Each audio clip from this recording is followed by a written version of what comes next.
end of the session.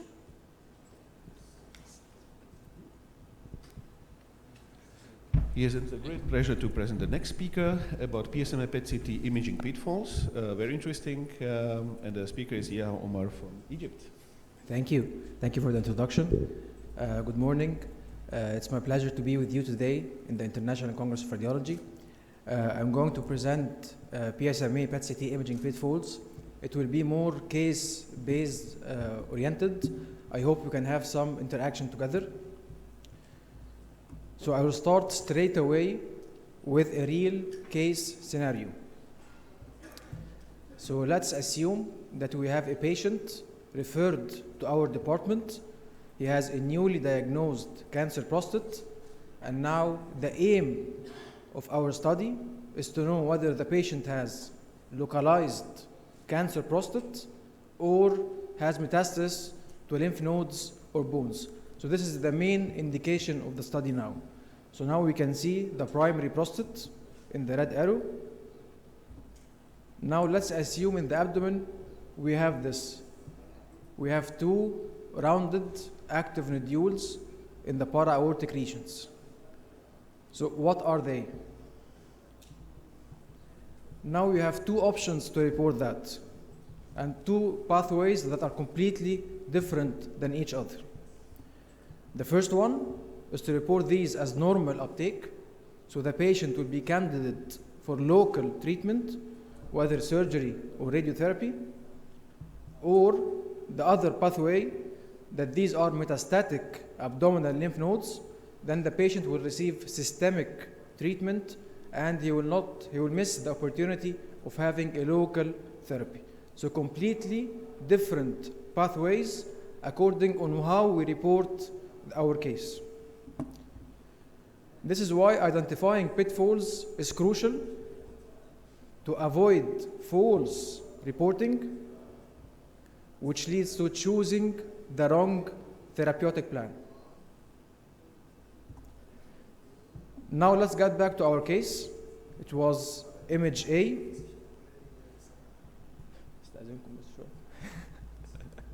Now we added two more images. We have image A, B, and C. Only one of them has a metastatic lymph node.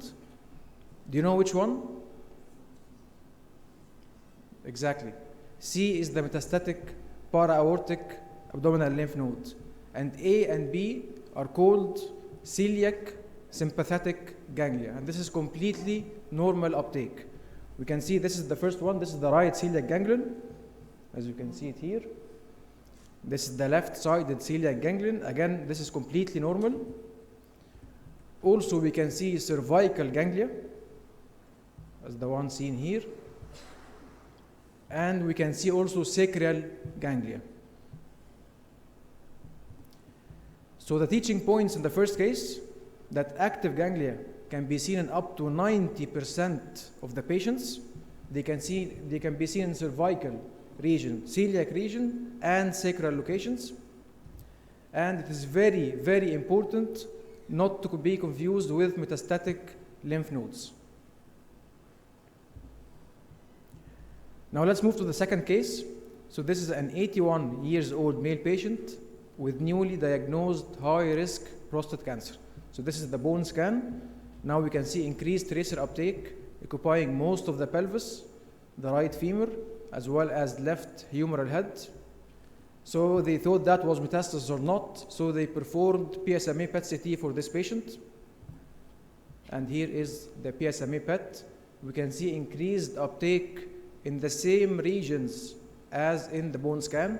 So again, are these metastases or not? And this is the CT appearance of the pelvic bones. Again, our question, metastasis or not? This is another case showing the same pattern. We can see the right iliac bone. There is increased PSMA uptake. So this is metastasis again or not? Does anybody know what that is? Exactly. This is Paget disease. Exactly. So the teaching points here that Paget disease is a chronic metabolic bone disorder that can be found in up to 5% of the population. It is characterized by bony expansion, thick cortex, and bony trabeculation. And it's important not to confuse that with metastatic bony deposits.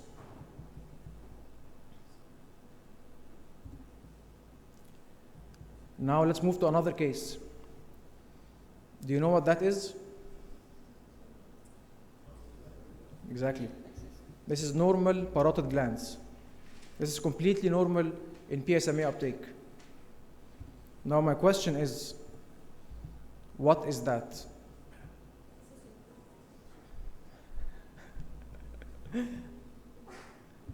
Exactly, this is accessory parotid gland. And it's important to know that accessory parotid glands can be seen in up to 20% of the population. They are seen anterior to the main parotid gland, and it's important not to confuse that with metastatic lymph node or metastatic lesion. Now let's get back to the PSMA-PET tracers. Like Dr. Patrick said, we have different types of PSMA-PET tracers. We have different gallium PSMA tracers and different fluorinated PSMA-PET tracers. In Egypt, we only have two types. We have gallium PSMA-11 and fluorinated PSMA 1007. And this is how they look. Which is gallium and which is fluorine? Gallium is A or B? Does anybody know? Exactly. Gallium is A because gallium, the main difference between gallium and fluorine is that gallium is urinary excreted. So you will see uptake in the bladder. Fluorine PSMA 1007 is hepatobiliary excreted. So you will see increased uptake in the liver, and you can see the gallbladder also. And you will not see any uptake in the bladder.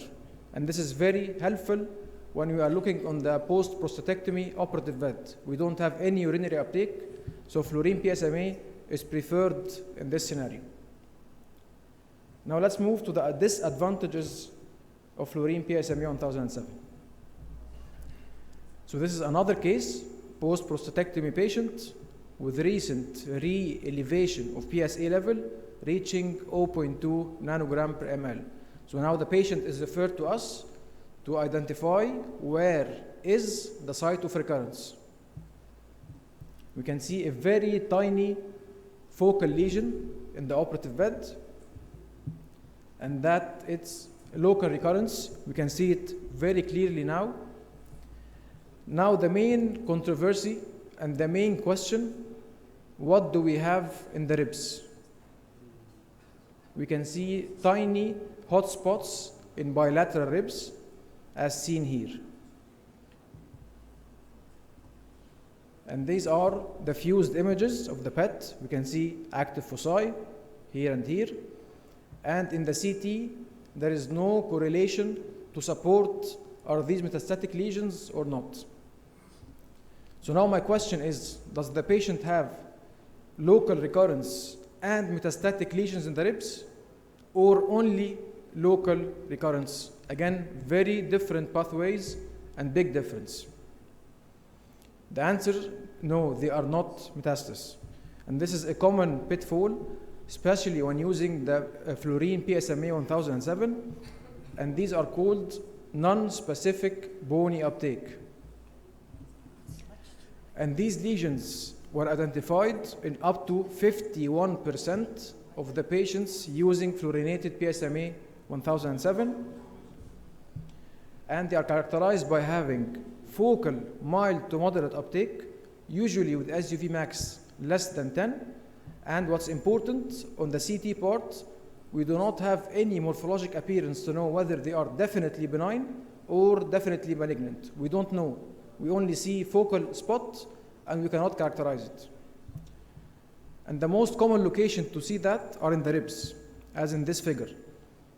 They are almost 57.5% seen in the ribs, then followed by the pelvis. So when you are reporting a case with PSMA 1007, please report with caution.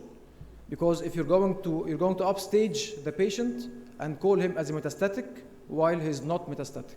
So it's a very important difference. Also, another teaching point, very important, regarding the prostate bone metastasis distribution is that prostate cancer bone metastases tend to start in the spine and pelvic bones. And usually they start from inferior to upwards because they spread through the venous plexus from the prostate to the vertebrae. So they usually start in the spine from the lumbar or sacrum, then spreads gradually upwards. So we don't usually see isolated rib metastasis. This is very rare because usually bones spread to pelvic bones, then spine, then everywhere else. So if you have isolated rib metastasis without bony lesions on other sites, then please think twice because usually these will not be metastasis.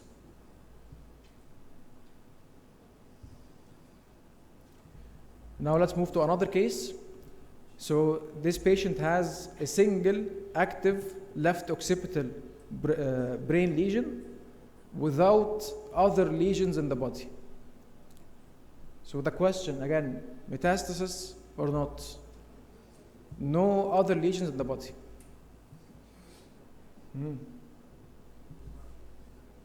Metastasis or not? And these are the MRI images of it. What do we see now? Homogeneously enhancing dural-based lesion, and this is, yes, exactly, meningioma. Also another case, again, a single active hepatic focal lesion without other lesions in the body. This is the key word, that there are no other lesions in the body and only a single hepatic focal lesion. This is not metastasis. Actually, this was hemangioma. If the patient was cirrhotic, it can be HCC, because also HCC shows high PSMA uptake. So the teaching points of the last two cases, that we need to understand the typical pattern of metastasis of prostate. Prostate spreads first to bones or lymph nodes, then to visceral deposits. So if you see something abnormal, think twice. If you see unusual pattern or abnormal site of PSMA uptake, then it is more likely to be of non-prostatic origin.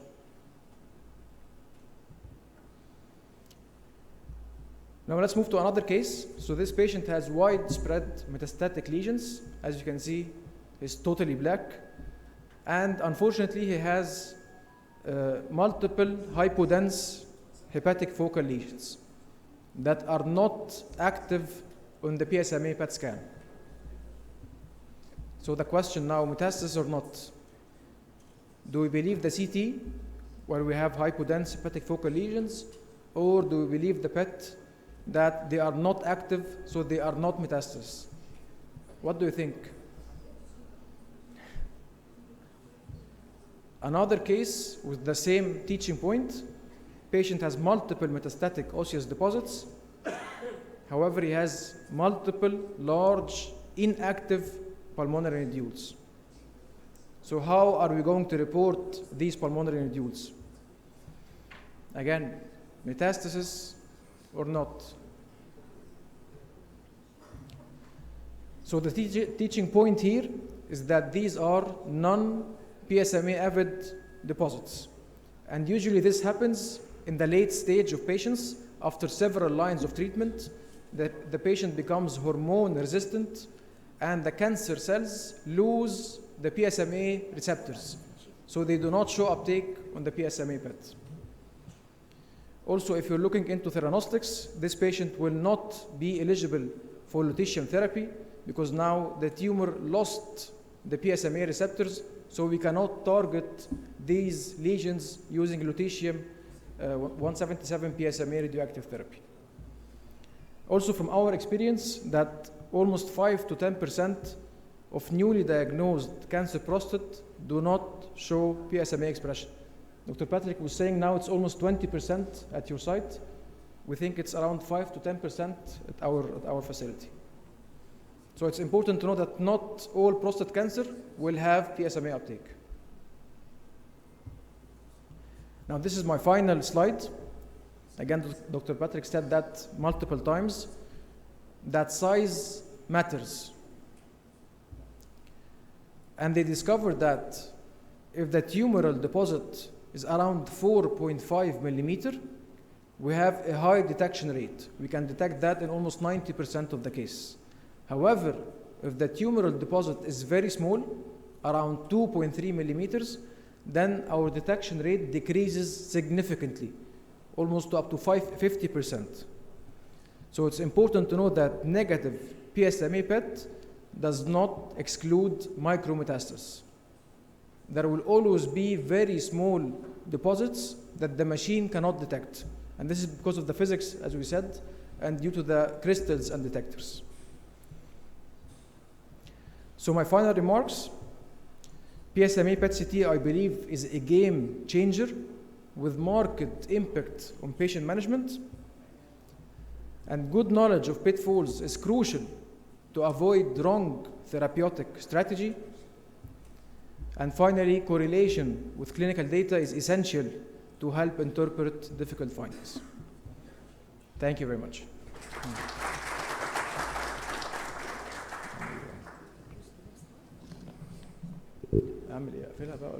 Thank you very much, Dr. Yahya, for your